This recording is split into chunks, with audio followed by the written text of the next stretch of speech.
ఇక్కడ కొనలేకనే ఈ బాధ రోజు తిరుగుడు అవుతుంది. ఈ చైర్మన్ చక్కగా లేడు, ఇక్కడ ట్యాప్ మంచిగా లేదు, వర్క్ చేసి అంతా నీట్ గా లేదు. ఎన్ని రోజులు అవుతుంది నువ్వు 30 రోజులు దాటింది, నెల దాటింది. మరి వానలు ఏంది ఆ పరిస్థితి రోజు తిరుగుడు, పెట్రోల్ బొక్క తిరుగుడు, రాస్తా 5 కిలోమీటర్లు ఇంకా వచ్చుడు పోవుడు అవుతుంది రోజు. పొద్దుమాపు సాయంత్రం పొద్దుగాలు వచ్చి పడిగాపు నీడ కూకొని టిఫిన్లు సర్దీలు వాటర్ కూడా కొనుక్కోవాల్సి వస్తుంది. టిఫిన్ చేసుకున్నాడు, మధ్యాహ్నం అన్నం తిని కొనుక్కొచ్చుకున్నాడు. అట్లే మంచిలు కూడా పోయట్లేదు. ఎట్లా ఈ పరిస్థితి వస్తుంది అనుకున్నారు? మాకు ఇట్లా అనుకుంటే మీ పోయిన పోతుంది, ఇంత ఇబ్బంది తీసుకుపడతారు అనుకుంటే ఏమంటే కాంటా అయితే సప్లై మంచిగా సప్లై అవుతుంది. కాంగ్రెస్ వచ్చినాక మీరు రైతుల పరిస్థితి ఘోరంగా ఉన్నది. ఇంకా ఓట్లు పోసి ఆడ 15 రోజులు అవుతుంది. ఆ ఓట్లు కూడా అట్నే తడతాను ఆడ. ఓట్లు కూడా ఉండలేదు. ఓట్లు కూడా మొత్తం నీకు 5 ఎకరాలు ఉన్నది. 5 ఎకరాలు రైతు భరోసా అన్నారు. రైతు భరోసా అన్నారు, రైతు భరోసా లేదు. ఎకరానికి వేసారు, కడమ లేదు. ఎక్కడ దక్కడనే వచ్చిన రైతు పండుగలు చేస్తారు కదా. ఏం పండుగలు వేస్ట్, అనవసరంగా రోజులు పెట్టిరు వేస్ట్. ఏ పండుగ వచ్చిన కానీ ప్రభుత్వం ఏం స్పందించలేదు, అధికారులు కూడా ఏం పట్టించుకుంటలేరు. కేసీఆర్ ఉన్నప్పుడు కేసీఆర్ ఉన్నప్పుడు ప్రాణాలు మంచిగా, అన్ని సౌకర్యాలు మంచిగా అందుబాటులో, మందు వస్తాలైనా ఏదైనా మంచిగా టైంకి అందించేది.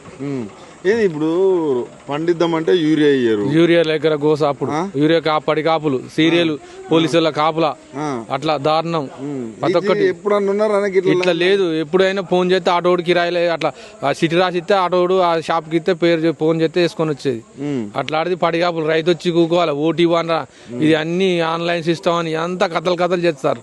ఇప్పుడు అంతా ఇప్పుడు ఇక్కడ తమ్ము పెట్టాలన్నట, ఇక్కడ ఇవన్నీ కాంటలు కావాలి, తమ్ము కావాలన్నట, ఇవన్నీ కథలు తప్పించుకుంటాను లేకపోతే ఏమో స్పందన అసలు ఏం లేదు.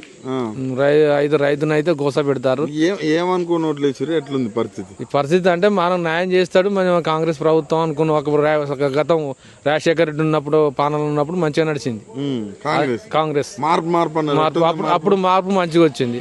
ఇప్పుడు మార్పు లేదు, ఏ మార్పు లేదు. రేవంత్ రెడ్డి వచ్చిన కాంచనే రైతు గోస పడతాడు. అంతేనా?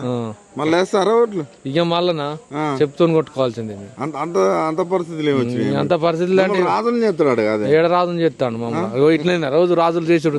నెల రోజుల కాంచని పడి కాపులు కాసుకుంటే కూకొని రైతు పొద్దున్న లేతే వ్యవసాయం చేసుకుని చెలకాడు ఉండాలి. పొద్దున్న లేతే రోడ్డు బయట మొక్కజొన్నల కాడ కూకోవాల్సి వస్తుంది. అక్కడ ఒడ్లు తడుతాయి, దానికే ఒకటి బాధ్యత. ఇటు తిరుగుడు మా గోస మాకు ఎవరు చెప్పాలి? పెట్రోల్ పోసుకుని రోజు మా గోస ఎందుకు అంత అట్లా గోస పెట్టుకుంటాను? నువ్వు రైతువేనా? ఎందుకంటే మరి రేవంత్ రెడ్డి నేను రైతు బిడ్డను, రైతుకి ఏం చేయాలని. రైతు ఏది చేస్తే రైతు బిడ్డ అయితే మీకు మా గోసలు ఏంది? పడి కాపులు కాదు ఎందుకు? నువ్వు వచ్చి చక్కగా కాంటా పెట్టుకొని మాకు చక్కగా అధికారులు స్పందించి, ఈ చైర్మన్ ఇక్కడ ఎవరెవరు అధికారులు వచ్చి మాకు అన్ని ఇక్కడ ఎవరు లేరు. ఎవరు పట్టించుకోమన్న ధర్నా చేసినాం. మార్కెట్ గతి ఎవరు అసలు? మరి గతి లేకనే ధర్నా చేస్తే మొన్న వాళ్ళు వీళ్ళు వచ్చి ఇక్కడ ఇంకెళ్ళి పోలీసులు వచ్చి బదిలాడి తీసుకుపోయారు. వాళ్ళు తప్ప అధికారులు ఎవరు రాలే. కానిస్టేబుల్ 2 వచ్చి మేము న్యాయం చేస్తాం రా అని పక్కకు తీసుకొని వచ్చి బస్సులు ఆపితే, బస్సులు పిల్లలు ఎగ్జామ్ ఉందని గుంజుకొచ్చారు. తుంటలు గిట్లా పక్కేసి ఇట్లా మరి ఇంకెన్ని రోజులు తిప్పుతారు? ఇప్పుడు నెల దాటింది మేము పోయే వాళ్ళకి.